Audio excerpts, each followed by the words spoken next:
A primeira parte que me vem à cabeça é do próprio comandante, do Farinazzi, sobre o nome do canal dele, A Arte da Guerra.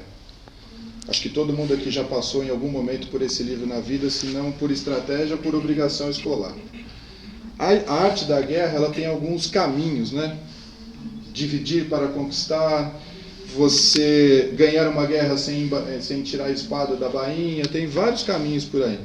E como é que a gente faz, Farinazzi, olhando para uma guerra atual, sobre o controle que a Rússia está fazendo para garantir o petróleo, para garantir as condições que ela tem ali para dominar? Primeiro porque os Estados Unidos perdeu o poder do dólar, né? Já não está mais garantido em ouro faz tempo. E aí garantir por garantia, ela garantia só eu acho que não cabe mais, né?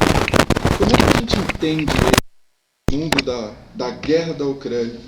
Não tem lado, como é que você se amarra a isso? Boa noite. Esse aqui, né? Esse aqui para ser.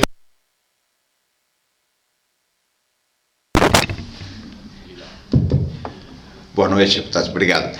Em primeiro lugar, eu quero agradecer aqui a audiência de São José dos Campos, porque essa cidade sempre foi muito importante na minha vida, porque na minha carreira na Marinha eu trabalhei com projetos aeronáuticos e volta e meia eu vim aqui na Embraer, tá? Ou na Embraer, ou ficava aqui no CTA. Então, São José dos Campos foi importantíssima para a minha vida, o apoio que a Embraer nos deu, né? E a maneira como a cidade nos acolheu também sempre foi muito importante. Eu tenho um carinho muito grande para essa cidade. Eu estou sempre mencionando ela no canal, por quê? Porque eu considero São José dos Campos a capital da indústria de defesa do Brasil, não tenho a menor dúvida disso, tá? Precisa ser maior do que já é, essa é que é a verdade. Eu sou pré-candidato a deputado estadual pelo PDT, como vocês, alguns aqui sabem, né? E se nós formos eleitos, a importância de São José, vocês podem ter certeza, tá? Que para mim ela é fundamental. Eu acho que a gente precisa fazer crescer a indústria de defesa. Vou chegar na pergunta. Fazer crescer a indústria de defesa, porque industrialização é emprego, é renda, tá? Reverte em receita para o governo, é desenvolvimento, é tecnologia e alavanca toda a região. Bom, agora vamos falar da guerra da Ucrânia. Eu acho que a Rússia, ela deixa para o mundo uma lição muito importante, que é da autossuficiência. Quando essa guerra começou, eu fui chamado em diversos podcasts e todo mundo falava a mesma coisa. Robson, o que vai acontecer? A Rússia vai quebrar? Falou, eu não sei. Porque eles são autossuficientes em petróleo, tem estoque de todos os minerais que vocês podem pensar, tá?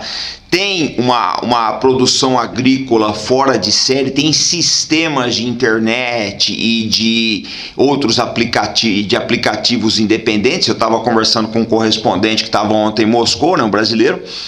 Eu falei para ele, vem cá, como é que você está fazendo para receber dinheiro? Ele falou, não, o russo tem um aplicativo deles. Eles têm os aplicativos deles aí que funciona dentro do país. E é uma coisa, pessoal, que nós temos que começar a pensar. Eu acho que o PDT, ele bate muito nessa tecla, é muito importante. O nacional de desenvolvimentismo, essa palavra nacional, ela tem que estar no coração de todo mundo.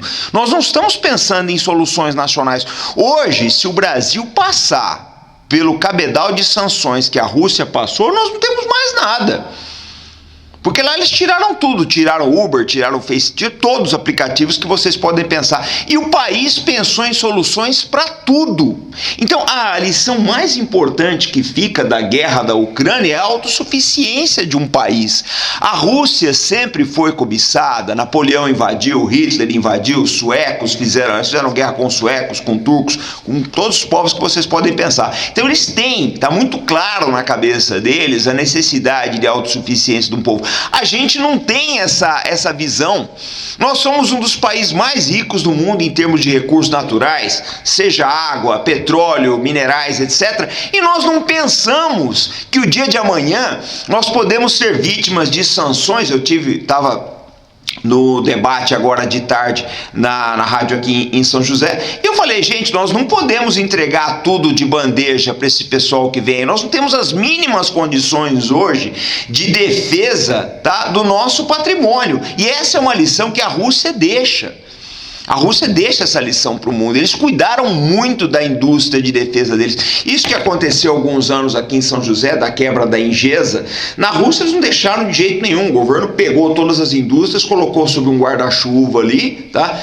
Protegeu, eles fizeram o que puderam para manter o parque tecnológico, industrial, militar deles. Isso é muito importante. São José dos Campos, gente, é esse coração tecnológico do país. Nós precisamos aprender essa lição com a Rússia em termos de todos os tipos, tá? De independência e soberania, gente. Essa é que é a verdade.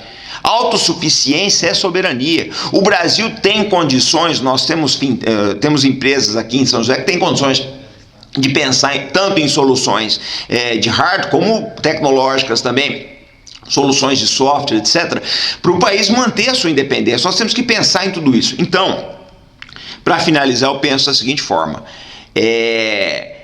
essa invasão da Ucrânia, ela mudou o mundo. O mundo que nós conhecemos, né? No meu caso aí, que já estou com 56, que eu conheci até dia 24 de fevereiro, é o mundo que está rodando daqui para frente é outro. O pessoal mais novo que está aqui na Câmara, que eu vejo com muita alegria, tá? Boto muita esperança em vocês são o futuro desse país, eu não tenho a menor dúvida disso. Vocês vão viver num mundo diferente. Agora, se esse mundo vai ser melhor, vai depender muito daquilo que nós conseguimos fazer esse ano nessas eleições. Muito obrigado. Aldo, quer completar? Quer completar? Antônio, quer? Não precisa não, tô aqui para... Eu vou puxar um assunto então, que eu já até mencionei com o Aldo, que no livro dele, ele fala de uma experiência que em 2015, lá com a presidente Dilma, eles foram fazer a cooperação militar para montar os caças Gripen, né? Que ele tem uma função muito importante, mas não só a cooperação militar, mas o desenvolvimento tecnológico do próprio capacete, que é feito aqui no Brasil com essa troca. O ministro estava ali, ele tem mais esse detalhe de que faz mais importante, como bem disse você, para a gente ter uma autossuficiência nessa questão também de defesa. Fala um pouquinho para a gente dessa experiência de 2015, o que aconteceu para lá e o que a gente gera de emprego quando a indústria de defesa também é forte. Boa noite. Boa noite. É que a indústria de defesa, na verdade, ela é interdependente da economia do país, da base industrial do país. Você não tem indústria de defesa se você não tiver indústria nacional. Você não tem indústria nacional se você... Indústria nacional é diferente de você ter indústria no país. Você pode ter um monte de indústria multinacional. O Brasil está cheio. Mas indústria nacional pressupõe tecnologia nacional, capacidade nacional de inovação. E uma das raras áreas onde nós temos conhecimento, produzimos conhecimento, dominamos tecnologia, é exatamente nessa área da indústria aeronáutica. E São José dos Campos foi a base disso tudo. Quando o brigadeiro Cassimiro Montenegro, numa viagem aos Estados Unidos, visitou o MIT, ele conheceu lá o Departamento de Engenharia Aeronáutica, do Instituto de Tecnologia lá do Massachusetts, e ele conheceu o diretor dessa área. E ele manifestou interesse em que o Brasil tivesse uma iniciativa, uma experiência parecida com aquela. E esse homem, era um americano muito generoso, ele veio ao Brasil, visitou o Brasil, aliás, percorreu de avião o trecho Rio-São Paulo. Ele e o brigadeiro Montenegro, os dois escolheram São José dos Campos quando sobrevoavam aqui. O Smith disse: ó, pode ser aqui é a melhor área, não sei porquê. E criaram aqui o Instituto de Tecnologia Aeronáutica. Ele foi o primeiro reitor, ou seja, nacionalismo não tem nada a ver com xenofobia. Certo. O primeiro reitor do ITA era um americano. Acho que o segundo também foi. Tem lá a placa aí no ITA, está lá presente. Esse ITA foi o que deu origem ao Centro de Tecnologia Aeronáutica, que hoje é o DCTA. Foi o ITA, foi a engenharia do ITA. A tecnologia aeronáutica foi o que deu origem à nossa indústria aeronáutica, desde o primeiro aviãozinho, que era o Bandeirante, que depois foi aperfeiçoando, nós incorporamos conhecimento, fizemos o acordo lá com os italianos, incorporamos mais conhecimento e terminamos configurando uma indústria aeronáutica de ponta, uma engenharia aeronáutica respeitada. E por que é que nós fizemos o acordo com os suecos e os suecos fizeram o acordo com o Brasil? Porque havia várias alternativas. Nós podíamos fazer um acordo com os franceses, lá dos Rafale, podia fazer um acordo com os russos, que tinham o Sukhoi, e o outro avião lá, o MiG, tínhamos um acordo com os americanos, os caças também, todos muito bons. Esses caças, eles se equiparam, porque senão não tem um como combater o outro, tá certo? Ou eles têm um nível mais ou menos equilibrado, ou não, você vai ter um avião de treinamento, de recreio, de combate. Se ele subir para combater, ele tem que ter pelo menos um nível de competitividade com o outro. Os suecos tinham, e por que é que eles fizeram conosco? Isso, o ministro lá da defesa da Suécia, nós fizemos porque vocês sabiam fazer aviões. Fazer avião militar e fazer avião civil não é uma grande diferença. Então, por isso que eles fizeram o avião conosco.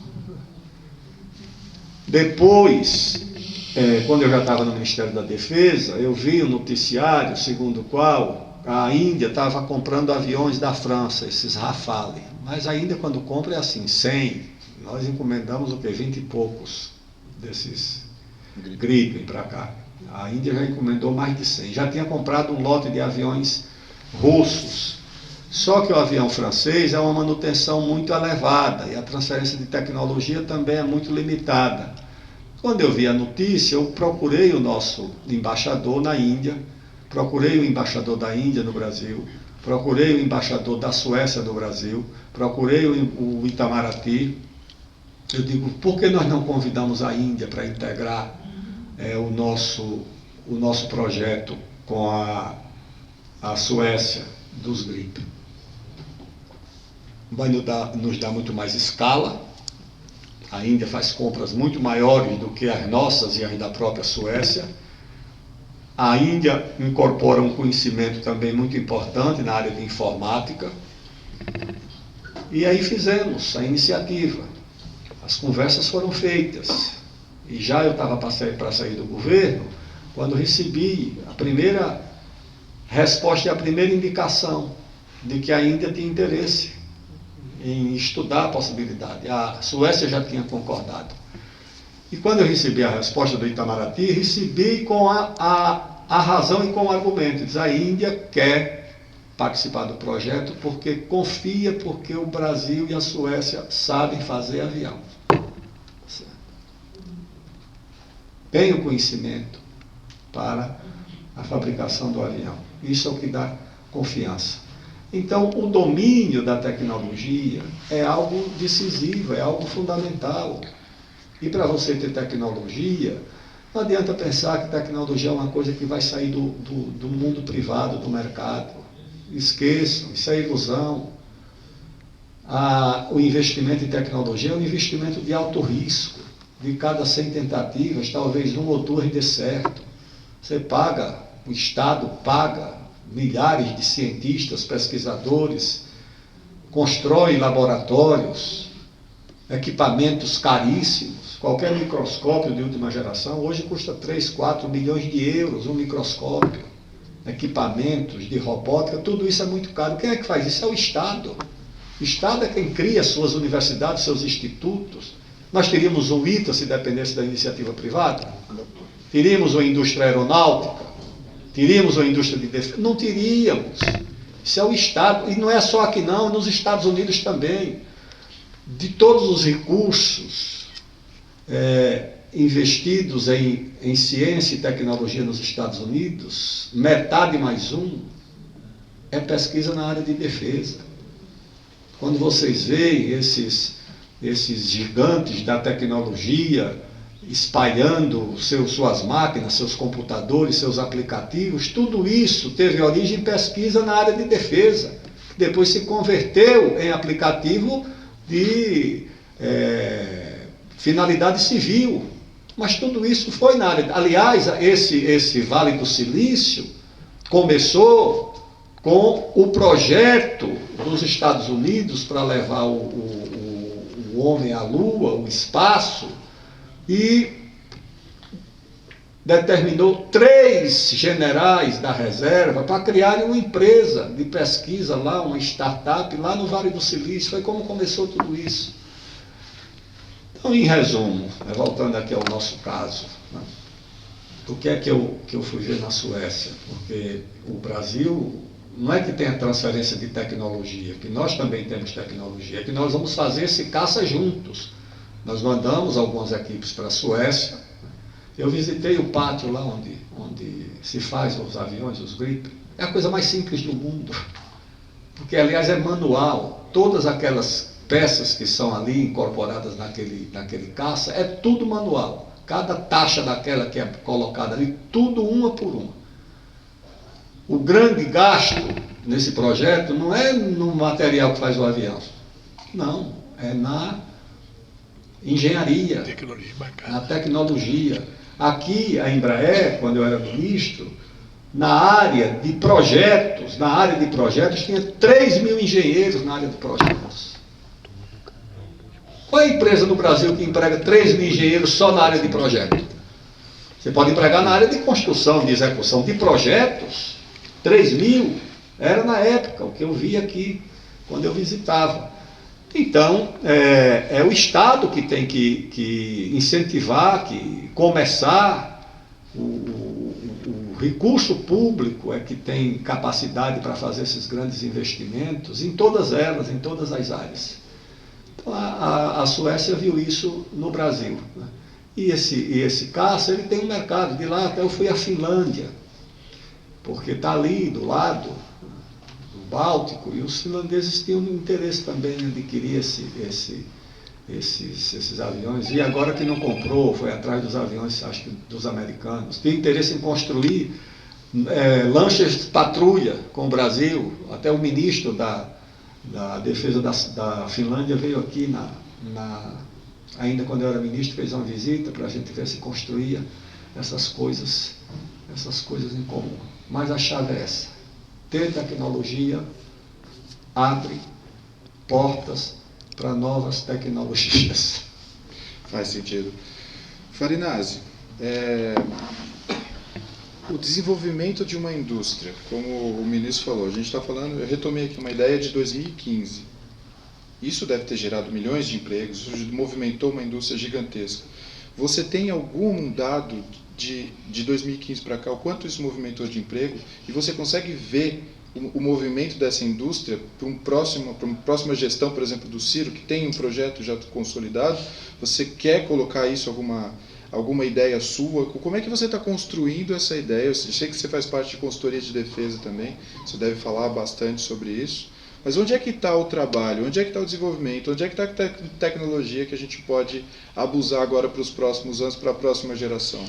Bom, a pergunta é bastante oportuna, porque na verdade você constrói a aeronave, né, em fases. Os primeiros vão ser montados na Suécia, depois a gente começa a montar aeronaves aqui. E a gente tem que lembrar também que a Embraer e as subsidiárias, elas vão fabricar diversas peças para o Gripen, né, não só para uso dos brasileiros, como também para algumas outras, porque na verdade o que acontece?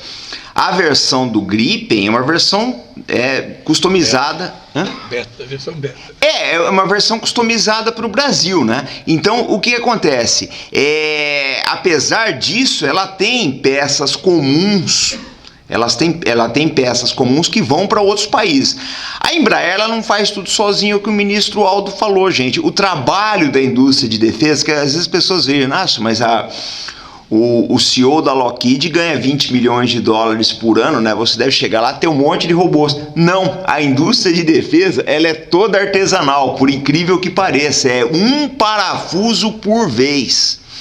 Você recebe as peças prontas, mas aquele cara que faz, por exemplo, a montagem do cockpit, ele só faz aquilo. Às vezes você já está preocupado que esse sujeito está para se aposentar e você tem que formar alguém que vá fazer esse processo. É uma coisa até engraçada porque a guerra da Ucrânia, é bom vocês saberem disso, tá, gente? Do que se passa efetivamente na indústria de defesa.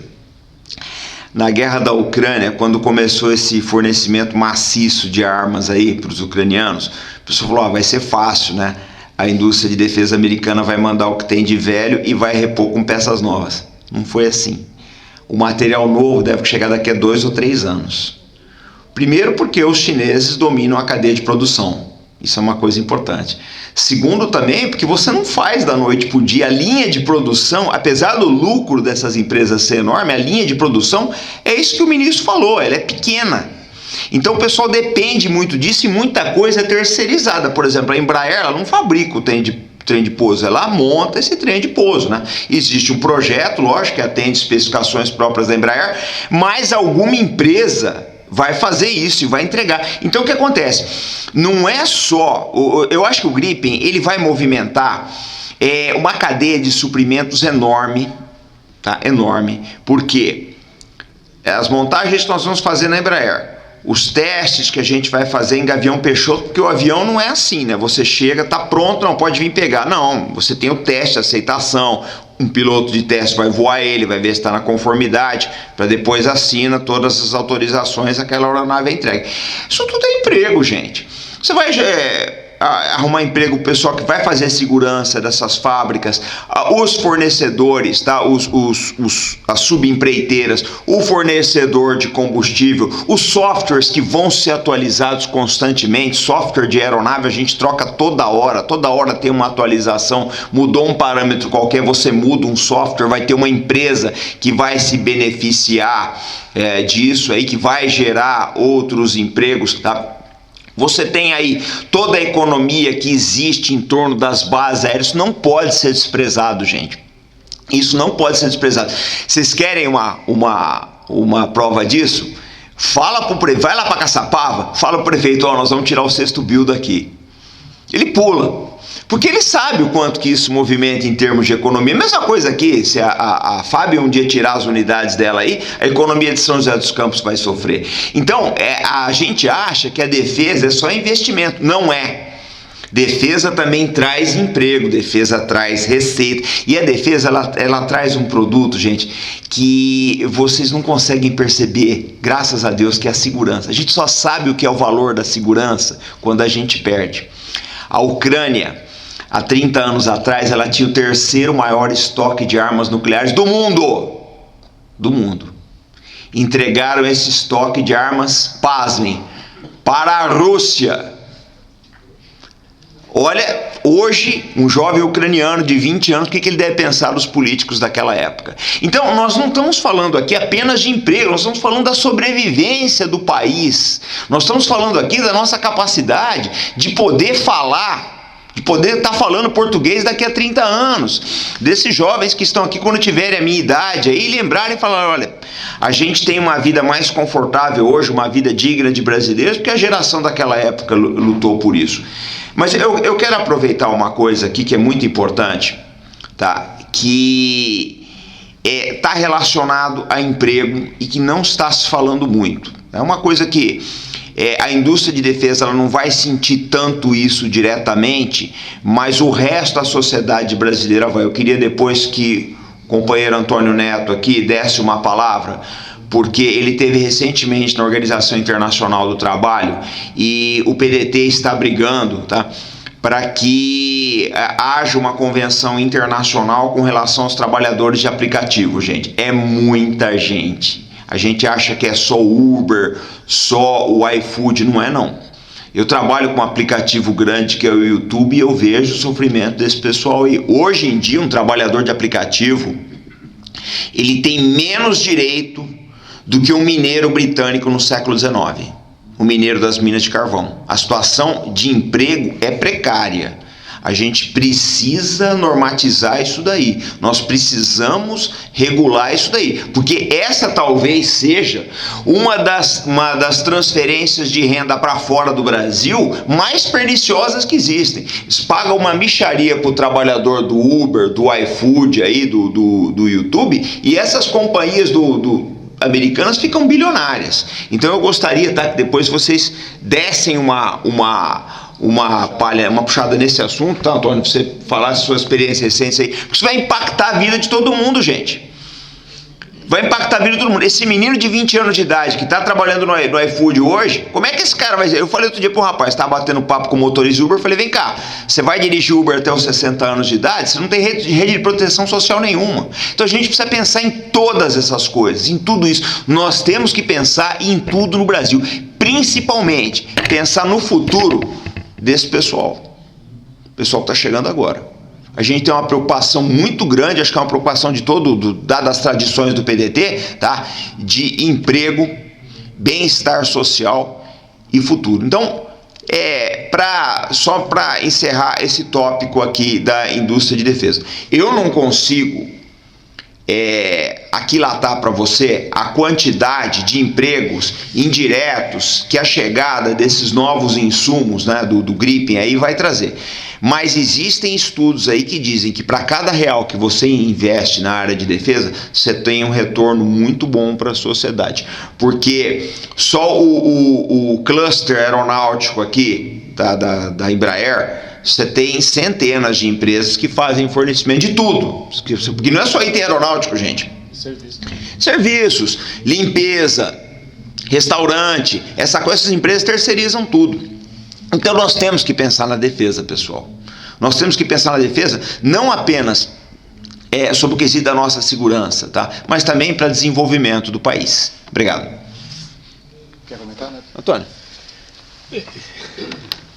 Eu me sinto um pouco intimidade de falar dessa história de defesa, tendo esses dois aqui na mesa. Vocês vão convir comigo. Mas eu recebi uma homenagem de Gavião Peixoto, viu? Fui lá, fui homenageado pela Câmara Municipal e tivemos uma grande discussão sobre o que é aquele projeto lá e por que foi para lá, para Gavião Peixoto, toda aquela desapropriação, que lá tem uma pista de pouso para o Gripen. É enorme, acho que é a maior da América do Sul. Maior da América do Sul. E lá, nos comentários que nós fizemos, debatendo, eles estão aperfeiçoando o Gripen lá dentro. Por exemplo, ele chegou com um cockpit para um piloto. Lá já está sendo redesenhado o cockpit para 2 pilotos. Estar em 2, ele não pilotar sozinho, né? E a partir daí tem as tecnologias daquela embarcada. Quando eles falam de tecnologia, é tecnologia embarcada. Por exemplo, o capacete do piloto, tem uma fábrica no Rio Grande do Sul que era a única na América Latina que fazia essas coisas. É caríssimo, né? Caríssimo e que está sob risco de ser extinta, né? A empresa. Ou seja, a indústria da defesa, eu lembro da Ingesa, né? O que exportou de coisas para todos os cantos do mundo e que como é que a gente deixa quebrar uma coisa dessa? Ou seja, a indústria da defesa é exatamente isso que vocês falaram. Ela não é só, tem toda a parte que compõe o aparato de... Como na indústria automobilística você tem a indústria de autopeças em torno, você vai ter a mesma coisa, a indústria de peças para produzir essas coisas. Eu não sei se está andando essa parceria com a Índia, talvez até com os BRICS a gente possa pensar. Deve estar totalmente parado, porque se depender desse governo, o BRICS inclusive não vai nem andar, né? Mas creio que gera muito emprego. Gavião Peixoto, por exemplo, está levantando um outro problema lá dentro, que é problema bom, né? São as sobras, né, das peças de alumínio, de aço, não sei o que, para a reciclagem. Estão criando cooperativas para reciclagem daquilo que sobra do serviço da montagem das coisas todas. Então gera mesmo muito emprego. Quantificar um pouco difícil, talvez se ele não conseguiu quantificar, imagine eu.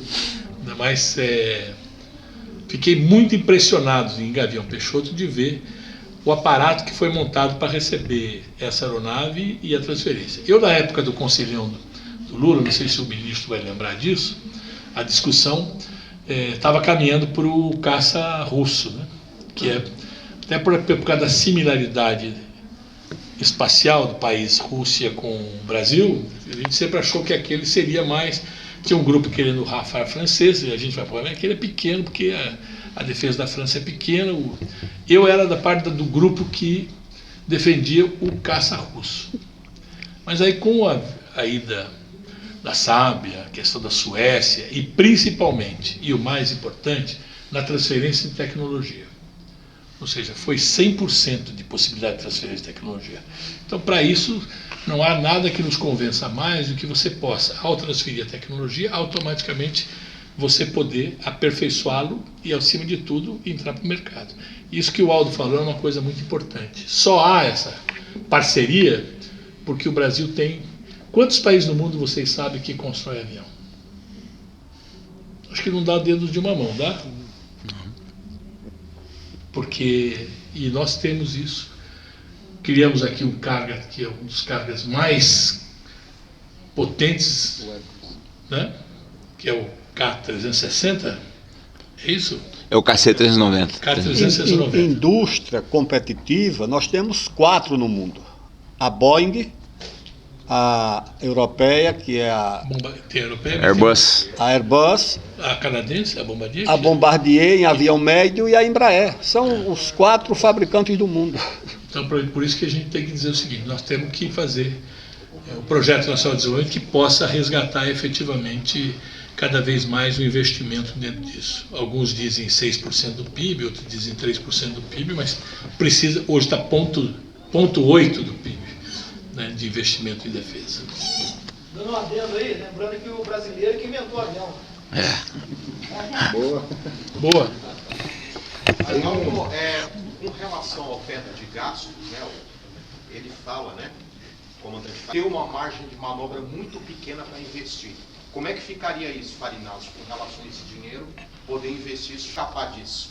Gente, o problema do Brasil, eu vejo da seguinte forma. Do jeito que a economia internacional está montada e que nós estamos dependentes aí de uma série de instituições internacionais financeiras grandes, tá?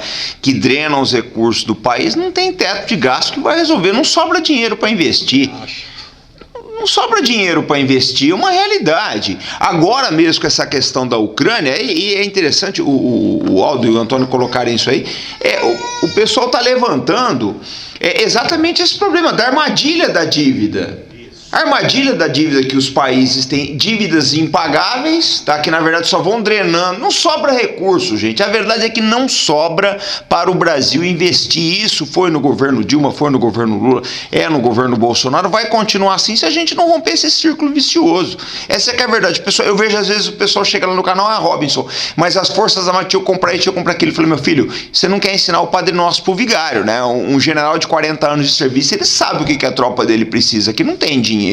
Mas, ministro, faz uma... Quer falar desse... Não, é isso mesmo. Ou seja, o teto do gasto, o debate sobre o teto de gastos passou a ser um debate supérfluo. Porque se você tivesse que gastar, ele fazia sentido. Você vai discutir o teto de gastos se você não tem o que gastar? O país estagnou, não tem receita para nada. Nós tivemos esse ano a menor taxa de investimento da história do país. O debate que faz sentido é o país voltar a crescer. Se o país voltar a crescer, aí você vai ter que discutir o teto de gasto, porque aí você vai ter o que gastar. Nessas circunstâncias, você não tem, o país não tem recurso para nada. Vocês sabiam que no ano passado o Estado de São Paulo investiu mais em infraestrutura do que o Brasil inteiro? É porque o Estado de São Paulo investiu muito? Não, é porque o Brasil não investiu nada. É por isso, não houve investimento, não se fez nada. O Bolsonaro reinaugurou aí algumas obras que estavam terminando, outras que tinham já começado, e não fez mais nada. Onde é que está a obra de infraestrutura do Brasil? Rodovia, hidrovia, portos, aeroportos. Onde é que está isso?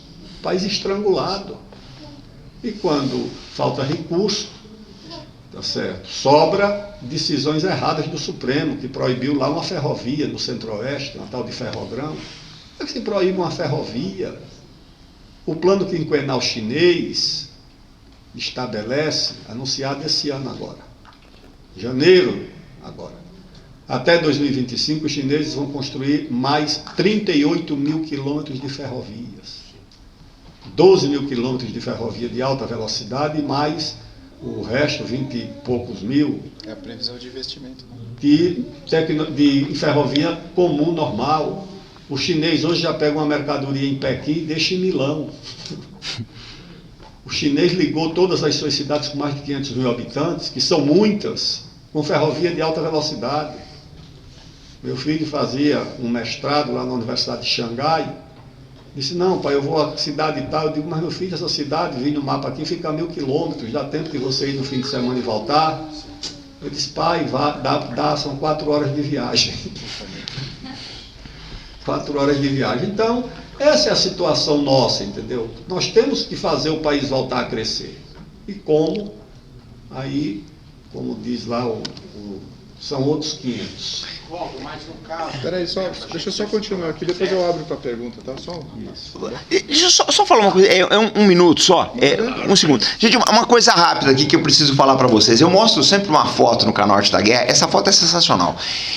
Na época, o Eduardo Suplicy, ele não era político ainda, 1976 essa foto, o Eduardo Suplicy novinho, ele visitando a China. Essa foto é interessantíssima. Tá lá o Eduardo Suplicy, ele tinha cabelo ainda naquela época, e ele com alguns chineses, 1976. Então você vê o chinês com aquela roupa padrão, aquela roupa acolchoada padrão da época do Mao. Naquela época, o PIB do chinês era metade do PIB brasileiro. 1976, o Geisel tinha acabado de reconhecer a China. O Suplicy viajou para lá. Passados 45 anos, 46 anos, o PIB chinês é 8 vezes maior que o brasileiro. Naquela época era metade, hoje é 8 vezes maior. A gente tem que começar a repensar as coisas. Obrigado. Só 40 anos, né, que passou. Exatamente. Isso que o Aldo comentou é importante para a gente lembrar dessas discussões e dessa sanha de privatização. Tudo parece que é uma questão de vende o que é do Estado para resolver a vida. Mas quando a gente olha, por exemplo, para a Petrobras e o desmonte que ela tem, Farinas, me corrija se eu estiver errado, o combustível de caça ele não é fabricado pela Petrobras. Eu não sei se o querosene, eu não sei se o QAV é refinado no Brasil. Eu não sei se é refinado, QAV é refinado. Mesmo assim, eu recebi um paper hoje aí do pessoal que estuda isso aí, diz que os preços estão e vai impactar muito na quantidade de horas de voo esse ano da Força Aérea. Provavelmente vai impactar. E a dominância dessa parte de privatizar tudo, ela vai fazer um impacto na vida da sociedade, mas também no que é o governo em si. Se o plano de inteligência chinês diz que daqui a 50 anos eles querem abrir 24 mil quilômetros de estrada, todos os empresários a partir daí começam a fazer seus planos. Se o Brasil tiver um plano de industrialização em cima desse ponto, como foi, por exemplo, do submarino, que desenvolveu uma grande tecnologia, se for isso na parte de defesa, se for isso na parte de industrialização, para onde é que a gente vai? Como é que a gente se expõe a isso? A gente vai ter que ficar brigando na privatização ou a gente vai ter que ficar brigando na industrialização do Brasil? Eu gostei de uma frase hoje que você disse lá no canal Todo de Bem com São José. Entre um lado, Ucrânia e Rússia, eu sou mais o Brasil. A gente tem que defender os nossos interesses, né? Sim. Como é que a gente faz para defender os nossos interesses a partir de um novo governo? Vamos falar que acabou essa bosta de governo. Como é que a gente define esses planos daqui para frente? Eu acho que o que a gente tem que ter é projeto, né? O Ciro tem um projeto muito bom. A gente já discutiu o projeto do Ciro em vídeo, discutiu ele em live também. O Aldo também, com as ideias do quinto movimento. Eu acho que o que a gente tem que ter o que falta no Brasil, gente, sempre foi a falta de planejamento estratégico. Tá? Porque o pessoal fala, por exemplo, a China é um regime forte, é uma ditadura, sim, não tenho dúvida, ninguém vai negar isso aí. Mas eles têm planejamento estratégico. Nenhum país tem o planejamento estratégico que a China tem. É isso que o Aldo está falando aqui. Você coloca mercadoria em Nanquim, ela vai parar em Veneza. Os russos recentemente inauguraram uma rodovia que ela entrega material da Sibéria na Índia. Você vende caminhão da Sibéria na Índia. Então, eu acho que a gente tem que começar a pensar nisso. Hoje um rapaz me falou uma coisa que me deixou muito triste, mas é uma grande verdade. Falou, comandante, enquanto o chinês está preparando base na Lua, nós não conseguimos fazer uma ferrovia no Brasil. Parece que é uma mentalidade de atraso, pessoal, porque essas coisas são básicas. Olha, eu estudei muito o planejamento militar chinês. Eu estava preparando um vídeo ano passado sobre a relação, por que o chinês consegue construir tantos navios, né? E os americanos estão perdendo para ele na construção naval. E aí o pessoal cai naquele o chavão é o de sempre, né? Que o chinês faz trabalho escravo. Para com isso, gente. O salário médio do trabalhador chinês já é maior que o do brasileiro. Essa conversa não cola mais. Essa lorota não cola mais. O que faz com que a China ande? É exatamente isso que o Aldo falou, é logística. É barato o custo de logístico dele. Se você é um produtor e você precisa ter um armazém próximo ao porto para diminuir teus custos, você vai conseguir. Então te facilita muito a sua vida. Ferrovias de alta velocidade, estoques, a matéria-prima que chega. Isso, vocês não têm ideia de como essas coisas facilitam a vida das pessoas. Automação, né? Hoje parece que nos restaurantes chineses você já não tem mais cardápio, tudo é QR Code. Então a gente tem que ficar de olho nessas coisas e implantar na nossa sociedade. O brasileiro é um dos povos que mais trabalha nesse mundo. Olha, eu trabalhei décadas no Rio de Janeiro e eu cansei de sair 3, 4 horas da manhã da Ilha do Governador para ir para Realengo para entregar carro de combate. Então a gente passava na Avenida Brasil 4 horas da manhã, armado com M16 ali, fazendo escolta, né? Você passava e você via aquele monte de cariocas ali já no ponto de ônibus. 4h30 da manhã, gente. Esse povo trabalha pra caramba, não é brincadeira. São Paulo é a mesma coisa. Eu trabalhava ali perto do Boemirim, passava nos pontos de ônibus, você vê aquele monte de gente ali indo pro trabalho. O brasileiro é um dos povos que mais trabalha no mundo. Agora, a gente não vai chegar em lugar nenhum sem ter planejamento estratégico. Nós não estamos pensando na vida dessas pessoas. É o que eu falei esses dias para o motorista do Uber. Eu falei, meu amigo, o Estado tem que começar a pensar que você com 60 anos, você não vai mais ter saúde nem disposição para dirigir o carro. Isso que a gente tem que começar a pensar, é facilitar a vida dessas pessoas. Agora, você não consegue fazer nada aqui, primeiro porque não sobra dinheiro. Né? Aí quando você consegue um dinheiro aí fora, um investimento estrangeiro, já vem essas decisões estapafúrdias aí que você não pode construir uma ferrovia. E parece que, eu não sei, parece que tem alguma coisa na nossa cabeça que promove o atraso. Isso tem que mudar, pessoal. Isso tem que mudar, a gente precisa mudar a mentalidade. Nós precisamos agora desse projeto político que tem visão estratégica e, sobretudo, que devolve a esperança para o brasileiro. A primeira coisa que eu acho que a gente tem que fazer com o brasileiro é ele acreditar que é possível um Brasil melhor. Eu acho que é o mais importante, é o brasileiro acreditar, porque ele não está acreditando. Eu vejo muitas vezes o pessoal fala, pô, Robson, eu gosto da tua live porque a gente sai daqui animado, é um banho de ânimo de Brasil. Lógico, a gente tem que acreditar. Eu estava vendo, tem um nenê aqui agora, eu estava vendo ele, estava olhando para lá. Que futuro que a gente vai dar para essa criança, gente? Eu não quero que ela chegue nos 20 anos de idade, vai olhar e falar, pô, a outra geração fracassou. Então a gente precisa disso. Eu acho que a gente tem que pegar, o plano do Ciro é um plano excelente. Eu acho que é uma das poucas pessoas que tem uma visão de futuro de Brasil. Eu acho que o PDT tem um projeto maravilhoso. Agora, nós precisamos, né, ganhar o Brasil para que esse projeto se torne realidade. Sem visão estratégica, sem planejamento, é chover no molhado. Daqui a 40 anos alguém vai estar falando aqui, tem aquela foto que o Robson mostrou de 76, agora o PIB chinês é 50 vezes maior que o do Brasil. Não dá, né? Ô Aldo, eu queria completar essa parte do Plano Nacional de Desenvolvimento, que você é uma das pessoas que fala do livro aqui também. Acho que vocês vão ganhar o livro dele depois, viu? Pode ir lá acompanhar. O Plano Nacional de Desenvolvimento, ele não é uma leitura só do Ciro. Ele é um compilado de várias ideias, de várias pessoas, inclusive dessa bancada também, que torna essa visão, e a gente tem que impactar as pessoas que a gente conhece para um modelo novo. Não é o político, é o projeto. Porque depois do Ciro, alguém tem que continuar. Exatamente. Depois desse alguém, a ideia de ser uma nação superior, ou melhor, ou com desenvolvimento para cá ou para lá, tem que ser mantida. Assim como ele fez no Ceará, que é o maior índice de educação no Brasil. Projeto de Estado, né? O projeto tem que ser de Estado mesmo. E o Ciro já deixou esse cargo há muito tempo, e as pessoas continuam, porque o projeto foi comprado, a ideia foi boa, e continua ali, independente de sucessor ou não. Então fala um pouquinho pra gente do que é o Quinto Movimento, fala do PND, do que você acredita e esses novos movimentos para o Brasil. Na verdade, o quinto movimento, o livro aqui, é a reunião das minhas convicções com as minhas experiências.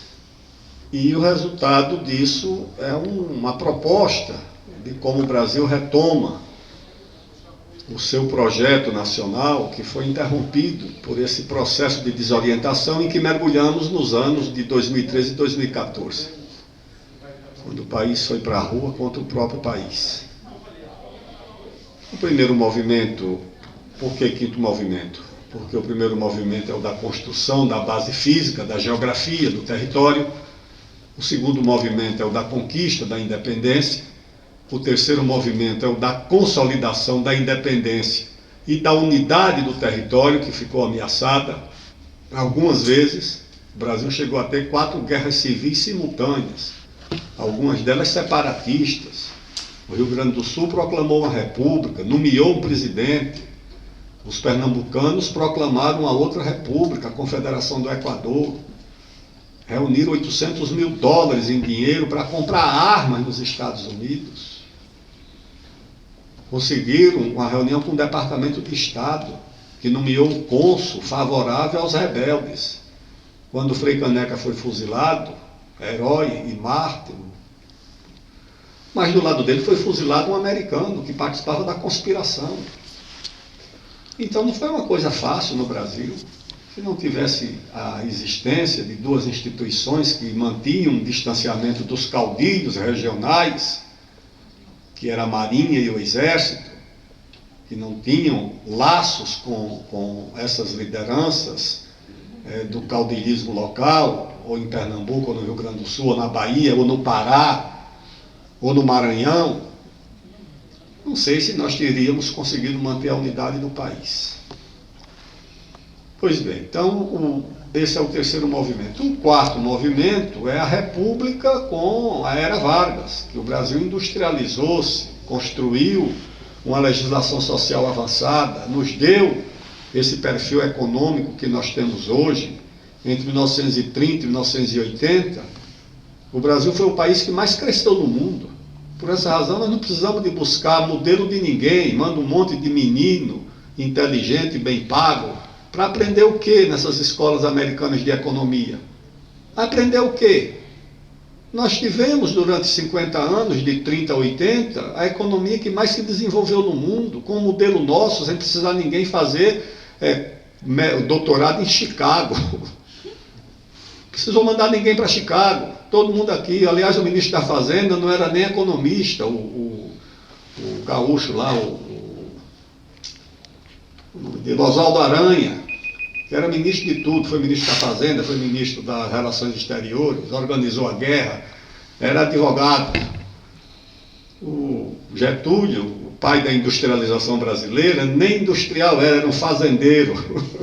Essa turma industrializou o Brasil, montou a indústria moderna no Brasil, fez um grande acordo de cooperação militar com os Estados Unidos, deu aos americanos a base aérea mais movimentada da Segunda Guerra, que foi a lá do Rio Grande do Norte, em troca de um crédito de $100 milhões para fazer Volta Redonda.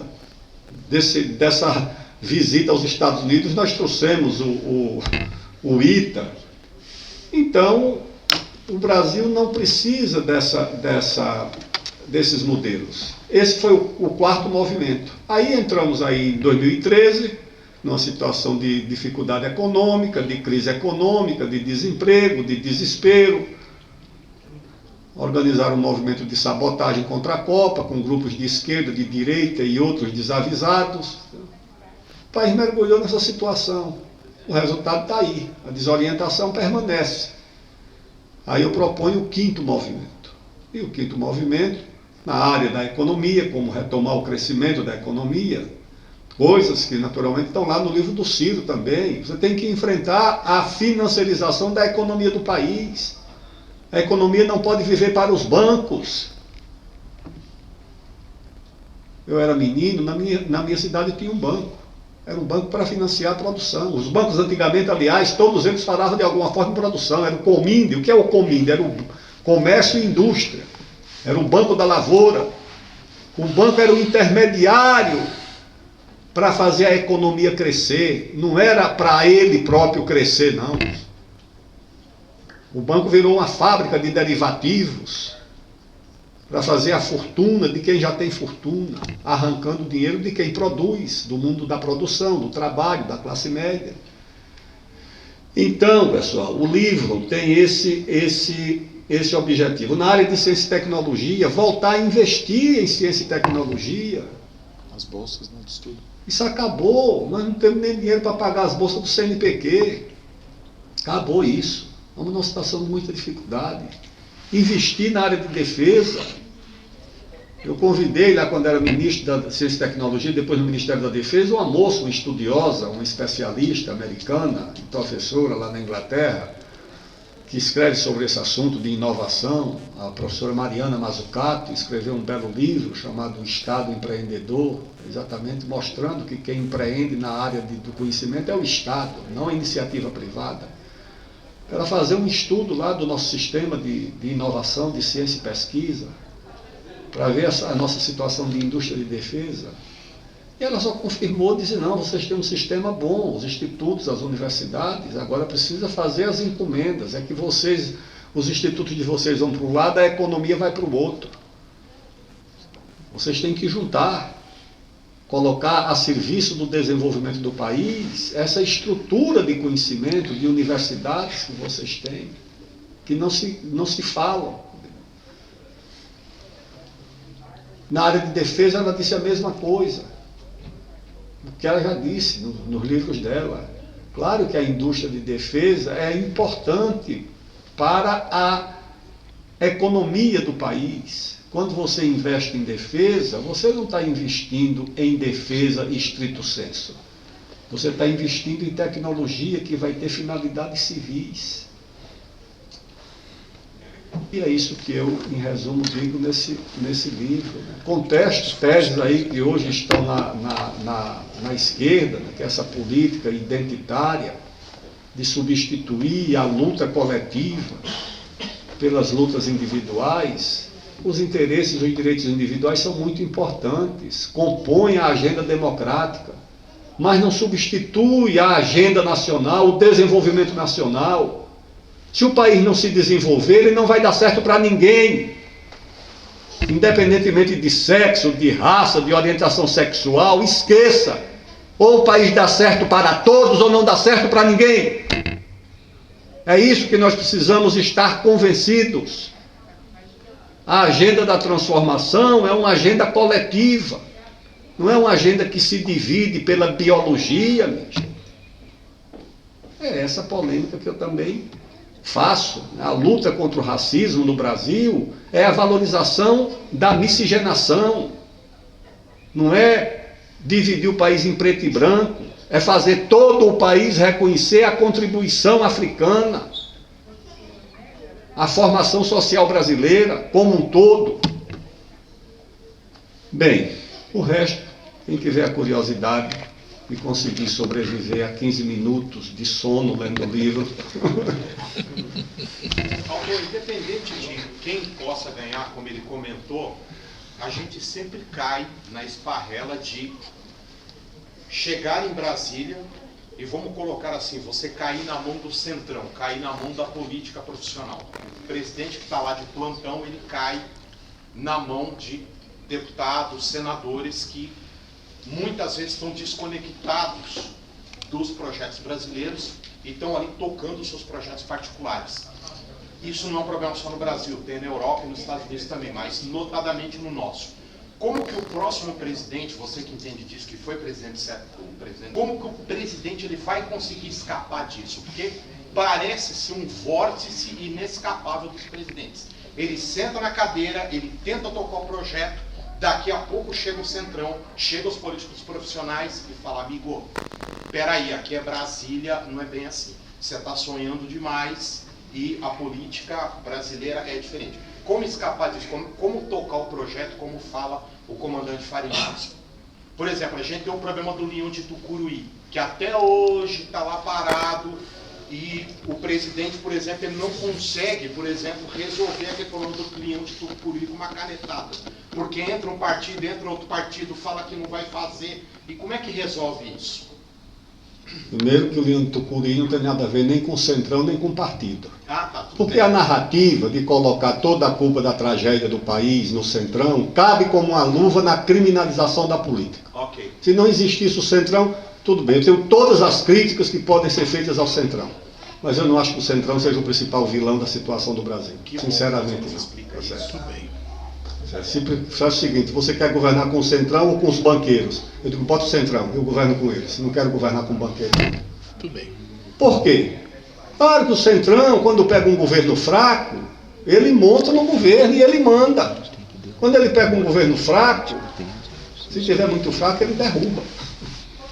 Derrubou 2. Derrubou o da Dilma e derrubou o do Collor. O Centrão precisa de um executivo forte, com capacidade de iniciativa e de liderança. Eu fui líder do governo com o Centrão. Eu fui presidente da Câmara com o Centrão.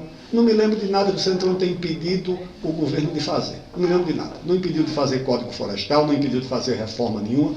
Quando o governo não fez, é porque o governo não teve a capacidade política de liderar. O Centrão, se tem um governo forte, é um bom parceiro. Se tem um governo fraco, é um excelente algoz. Tá certo. Sabe como mandar. Tá aí o Centrão sabe, é mandar num governo fraco. Pegou um governo fraco, tomou conta de tudo. Como é que foi? Centrão Foi o seguinte. dominou a Casa Civil, né? Tudo. Foi ao Bolsonaro e deu um susto. Disse, presidente, o Rodrigo Maia está preparando seu impeachment. O Rodrigo Maia não estava preparando nada. Falou para mim, disse, Aldo, não estava preparando coisa nenhuma. O Brasil tinha saído do impeachment, ia pensar em impeachment. Não. Mas eles foram lá e disseram, olha, tem um impeachment aí a caminho. O Bolsonaro dizia, e agora o que é que eu faço? Eles diziam, nós estamos aqui para ajudar. Passe logo essa Casa Civil para aqui. Passe logo esse Ministério da Saúde, passe logo esse Ministério não sei de quê, passe logo essa Caixa, passe logo os DENOX, passe logo as Anvisa, passe logo aqueles órgãos ali, aqueles cargos todos. Entendeu? Aqui o fura-poço. Exatamente, a diretoria do Fura-Poço, dá essa presidência do menino lá, e tomou conta, com medo, um governo fraco. Aí deu um orçamento. Hoje o Congresso, além de executar, de votar o orçamento, executa o orçamento, tomou conta do orçamento. Por quê? Porque a política é assim. Quando você está fraco, é o outro, seu aliado, que diz, opa, alguém tem que mandar aqui. Se o presidente não está mandando, alguém vai mandar. Agora, outra coisa é o seguinte, quer fazer política sem o Centrão? Vai para a Suécia, vai para a Dinamarca, espera lá 5 anos, arranja lá uma naturalização e se candidata por lá, porque a política no Brasil é assim. O velho senador Teotônio Vilela, uma vez na campanha da anistia, eu era menino. Eu disse, senador, como é que nós vamos fazer a campanha da anistia? O povo está se preocupando com outras coisas, com a sobrevivência, lá em Alagoas, sair pelo interior falando de anistia constituinte. Ele dizia, Aldo, o barro é esse. O barro é esse, ou seja, é aqui mesmo. Não tem outro povo não, é com esse. Na política é assim, você pode ter as suas críticas corretas, enfrentar esse Centrão, mas você precisa de um executivo, não é de um ditador, mas um executivo forte. E a tragédia qual é? É que de impeachment em impeachment nós transformamos o executivo brasileiro num poder decorativo. O Supremo diz que ministro pode ser nomeado ou que não pode. Disse com a Dilma, disse com o Temer, disse agora com o Bolsonaro, que caiu até na graduação. Pelo menos a Dilma não podia nomear um presidente, um ministro. O Temer não podia nomear um ministro. O Bolsonaro não pode nem nomear um delegado. Quando eu vi ele proibido de nomear um delegado, eu digo, isso não é mais presidente de nada. Se o presidente não pode nomear um delegado de polícia, ele pode o quê? Ele pode ficar fazendo arenga em porta de palácio, porta de quartel, fazendo bravata. Então, em resumo, meu prezado Mendes, é assim, né? Tá certo? Quer governar com o Centrão, tenha força, tenha capacidade de liderança, se imponha. Porque se não se impuser, tá certo, o Centrão não vai trabalhar para você. É você que vai trabalhar para o Centrão. Tem uma parte que você pode pesquisar, o Ciro ele fala que ele vai restabelecer o poder da presidência da República. E isso é muito importante. Quando ele dialogar com o Centrão, se nada for resolvido, joga para o povo resolver. Plebiscito, está na Constituição também. Essa parte, já caminhamos aqui para o final, apesar de ser do livro do Aldo, eu vou jogar para você, que tem a ver com o Exército. Na mesma passagem de 2015, que ele foi lá fazer a negociação na Suécia, ele foi numa sala, e aí no livro ele fala, numa sala simples, uma mesa velha, que tinha ali e ele não sabia da história. Depois, o ministro disse para ele, nessa mesa foram resolvidos todos os impasses militares da Suécia. Da Finlândia. Da Finlândia. É o Gustav Mannerheim, ele mesmo. Eu ia errar aqui, ainda bem que você me puxou. Esse pedaço eu peguei especificamente porque o exército brasileiro, ele ora é bandido, ora é mocinho. A gente não tem uma estrutura de exército que a gente admire. Quando entra numa crise é o que pinta a calçada. Quando entra em alguma coisa por que não manda fazer o exército fazer ponte? Você não acha que está faltando uma estrela assim no peito para falar eu sou militar, eu faço isso e o povo aplaudir quando tem que acertar? Ou então colocar o exército em lugares que necessariamente são mais importantes? A defesa das fronteiras, por exemplo, como a gente falou aqui num dos temas, ou outras assim? Olha, gente, o problema é o seguinte, né? Quando a gente fala o exército assumiu um papel, né? Que o povo admira e tal, você tem que perguntar o seguinte, qual o povo, né? Porque quando você tem uma situação de polarização, que é o que acontece no Brasil, o exército fica numa situação muito difícil para tomar lado. Eu digo sempre nos vídeos que eu faço, o Bolsonaro foi eleito com 57 milhões de votos, tem toda a legitimidade no presidente da República, mas 47 milhões de pessoas votaram no Fernando Haddad. Então, quando a gente governa, a gente tem que governar para esses 104 milhões. E o Exército, ele pensa dessa forma, é o Exército de todos os brasileiros. O ministro Aldo colocou muito bem, né?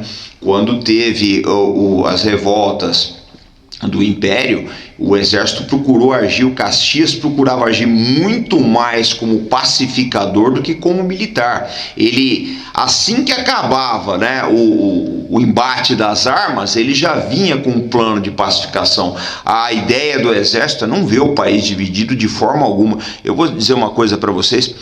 Eu sou militar desde 16 anos. A gente tem um amor por esse país aqui que não tem tamanho. A gente gosta muito do Brasil. E eu fico muito triste de ver essa divisão entre brasileiros que não existia. É um fato que não existia. Eu estava outro dia, eu sempre conto a história. Eu estava numa lanchonete e eu vi um casal discutindo. Um era pró-Lula, outro Bolsonaro. Eu falei, meu Deus, mas aonde as coisas chegaram, né? As famílias se dividindo por causa de política. Gente, tudo isso vai passar. Daqui a 10 anos, esses atores políticos não estão mais em cena. Tem outros. E você acabou, às vezes, uma amizade, um casamento, um relacionamento maravilhoso por causa disso. Tem sentido isso que nós estamos fazendo? De brasileiros ficarem contra brasileiros? Tem sentido? Porque nós temos que olhar uma coisa. Agora, em outubro ou novembro, se tiver 2 turnos, alguém vai ganhar essa eleição, gente. E eu vou ficar 4 anos de mal com a vida porque o candidato que eu apoiei não ganhou? Eu vou querer sacrificar o país porque o candidato que eu apoiei não ganhou? Não, eu acho que se deve fazer oposição sim, mas uma oposição responsável, uma oposição construtiva. Eu lembro quando o Barack Obama ganhou as eleições, ele disputou com o John McCain. John McCain foi oficial da Marinha dos Estados Unidos. E o McCain falou uma coisa muito bonita, eu nunca vou esquecer. O McCain tinha todos os defeitos do mundo, mas essa frase ele se redimiu, né? Pra eternidade. Ele falou, ele era meu adversário, mas agora ele é meu presidente. Então eu acho que é isso que a gente tem que pensar. O Exército vê as coisas dessa forma. São brasileiros, pessoal. São brasileiros. E eu acho o seguinte... Quanto menos as Forças Armadas precisarem ficar, né, em evidência política, é um melhor sinal da normalidade democrática do país, gente. Significa que a gente conseguiu se acertar no rumo político aqui. Isso que o Aldo falou, que eu estava conversando com o Neto aqui, tá? Da gente valorizar a política é muito. Nós não podemos negar a política, pessoal. Não existe outra solução fora da política. Não existe outra solução. Esse Congresso que está aí é o que tem para hoje. Não adianta. É o que tem para hoje. Nós precisamos aprender a nos mobilizar, a ocupar espaços, a fazer as nossas reivindicações. Nós precisamos voltar a aprender a conversar. Com todos os problemas que nós temos, se não tiver união, se cada brasileiro olhar e falar, olha, eu canso de ver as divisões descem ao nível mínimo. Vão criando seitas. Não, eu não falo com o fulano porque ele vê a questão da privatização dessa forma. Daí a pouco, não, eu não falo com o fulano porque ele enxerga a Amazônia assim. Não é assim que as coisas funcionam, pessoal. Eu falo sempre que no guarda-chuva do nacional desenvolvimentismo, eu acho que a coisa mais bacana que o PDT tem, essa tradição trabalhista e essa esperança nacional desenvolvimentista dele, eu acho que nesse guarda-chuva cabe todo mundo. Cabe a pessoa que tem uma visão um pouco mais, assim, à direita do esquerdo. Eu não gosto dessa coisa de esquerda-direita, que eu só vejo o nacionalismo, ele tem vários espectros. Mas cabe o pessoal que está mais num canto do espectro ou mais no outro canto. Mas o que a gente precisa ter é conversa. Então eu fico muito preocupado quando as pessoas querem jogar as Forças Armadas para um lado ou de outro. Porque o Exército, gente, ontem, sábado, eu estava conversando com um amigo meu que foi da Legião Estrangeira, e eu falei assim, fulano, como é que vocês estão acertando lá da Legião? Porque às vezes no alojamento você tem um ucraniano e 3 russos, né? Ele falou, não, Robson, na Legião você não tem religião, você não tem língua, você não tem nacionalidade, são todos legionários. Então a gente não pode, pessoal, criar mais divisão. Dentro das Forças Armadas a divisão não existe, graças a Deus, são todos brasileiros. Eu vejo, como militar, gente, as coisas da seguinte forma: o que nós queremos como militares é a união do Brasil. Tá? Eu acho que quanto menos necessário for qualquer tipo de ingerência das Forças Armadas no processo político, no desenvolvimento democrático do Brasil, melhor nós estaremos. Eu acho que se fica uma lição do Duque de Caxias, porque vocês tomem muito cuidado com uma coisa, tá? Essas grandes figuras que nós tivemos aqui no Brasil, o Caxias, Getúlio, o Brizola, o Enéas, as pessoas vão querer diminuir essas pessoas, essas figuras. Já existem instituições aí se dedicando a aviltar essas biografias. Nós não podemos aceitar isso, gente. Porque, bem ou mal, essas pessoas legaram o Brasil que nós temos hoje. Então, concluindo o meu raciocínio, eu penso dessa forma. Eu acho que as Forças Armadas, elas vêm com muita preocupação essa polarização. Agora, cabe às lideranças, aqui nós temos as lideranças que já estão maduras e as lideranças que estão se formando. Cabe a todos nós, tá, um discurso de união, um discurso de soldar essa fratura que foi criada no Brasil de 2013 para cá. Porque se a gente continuar a aumentar essa fratura, nós não vamos chegar a lugar nenhum.